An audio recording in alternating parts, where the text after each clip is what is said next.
Inside the cold, sterile visitation room of a state penitentiary, an elderly woman sits across from her only son.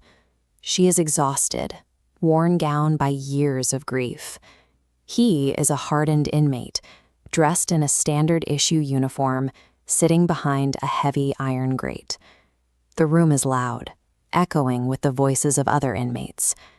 Her son leans forward, pressing his face close to the metal mesh. His voice is low, barely a whisper.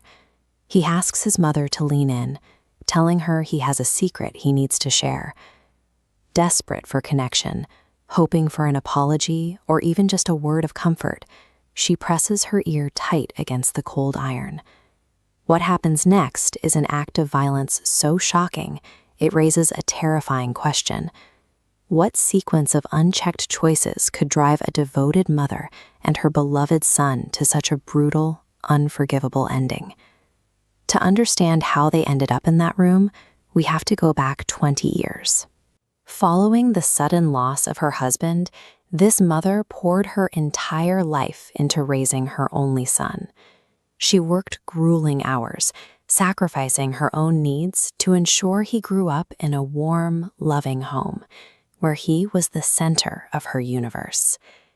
The first crack in that universe appeared in elementary school. When a classmate's expensive pencil went missing, the teacher found it hidden inside the boy's backpack. She pulled the mother aside after school, laying out the evidence and issuing a firm warning about the boy's behavior.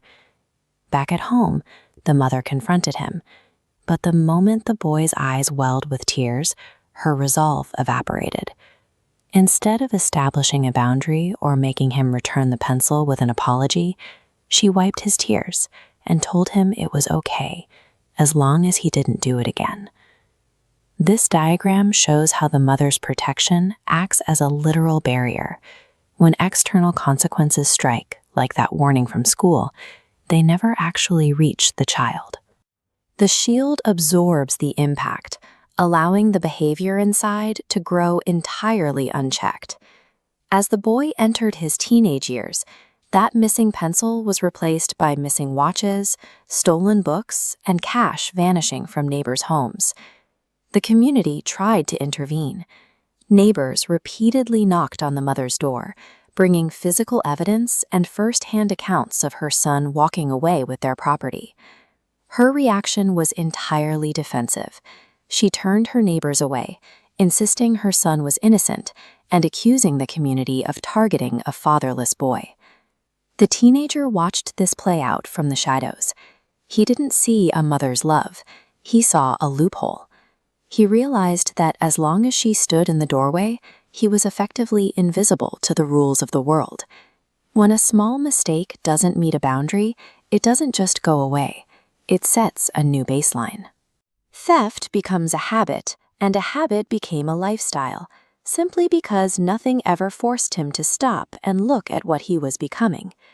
By his late teens, the neighborhood thefts evolved into brazen public crimes. He started pickpocketing in crowded markets and lifting inventory from local shops, which eventually led to his first arrest. Down at the station, the mother begged the officers for leniency, using her status as a struggling widow to win them over. Out of pity, the police let him off with a warning, effectively teaching him that even the law could be bypassed with the right amount of emotional pressure. The inevitable result arrived on a dark evening. The son targeted a woman walking alone, grabbing her purse. When she fought back, he didn't run. Instead, he pulled a knife, slashing out in the struggle to get what he wanted. The victim was severely injured, and this time the legal fallout was absolute. With multiple witnesses and hard evidence, the son was convicted of attempted murder.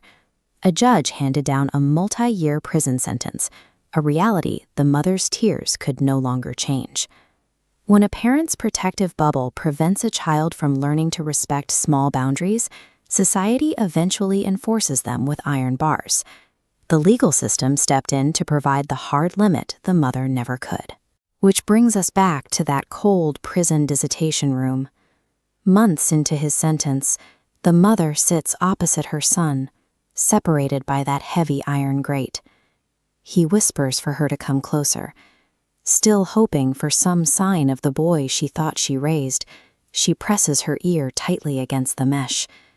In a flash of sudden, vicious violence, the son lunges forward and bites her ear squarely through the iron grate, tearing the flesh. Blood pours down her neck as she recoils in shock.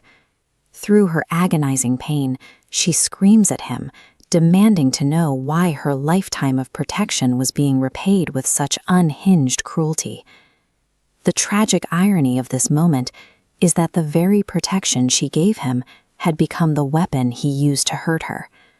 His violence was the final, logical conclusion of a life lived without any restraint. Standing behind the bars, the son delivers his answer.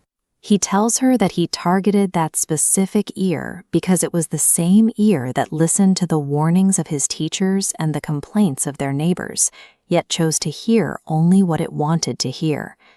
He tells her that if she had given him a single harsh lesson the day he stole that pencil, his life would be different.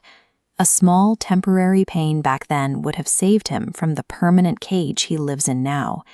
His final words are the most painful. By refusing to stop him when he was a child, she destroyed the man he could have become. Today, she isn't visiting her son, she's visiting a consequence. Real love isn't found in the moments where we say yes to a child's tears. It's found in the moments where we have the strength to say no. The difficulty of setting a boundary today is what prevents the catastrophe of a life without them tomorrow. Loving a child doesn't mean shielding them from the truth of their actions. It means having the courage to let them feel the weight of a mistake while it's still small enough to learn from.